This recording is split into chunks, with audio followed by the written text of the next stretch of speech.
আজকে চিংড়ি মাছ দিয়ে আর ঝিঙে দিয়ে পোস্ত দিয়ে বানাবো। তো চলো তার আগে চিংড়ি মাছটা ভেজে নিই।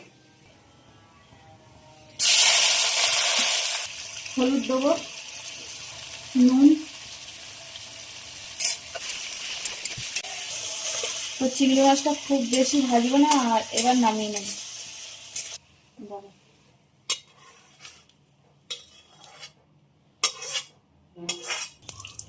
ফোড়নে দেবো কালো জিরে, পেঁয়াজ দিয়ে দেবো।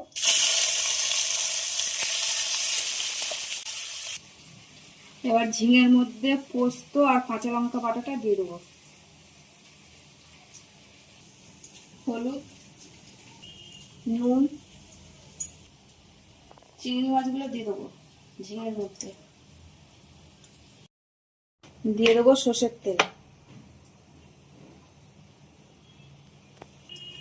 এবার সব কিছু খুব ভালোভাবে মেখে নেব। এদিকে পেঁয়াজগুলো খুব ভালো করে ভাজা হয়ে গেছে।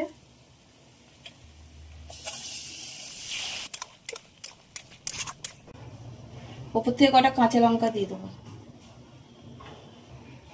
এবার সেদ্ধ হওয়ার জন্য ঢাকা দেবো আর গ্যাসটা কমিয়ে এই রান্নাটা করব।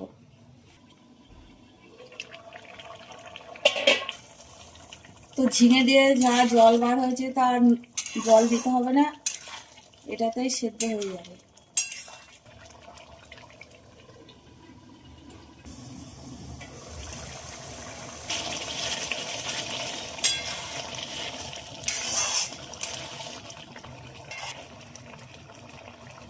তো ঝিঙেগুলো খুব ভালোভাবে সেদ্ধ হয়ে গেছে। আবার আরেকটু সর্ষের তেল দিয়ে দেবো কাঁচা ওপর থেকে।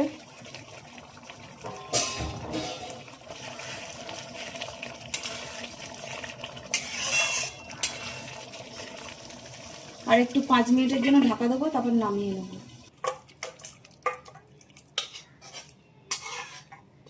তো চলো আবার পরের ভিডিও তোমাদের সাথে দেখা হবে। টাটা।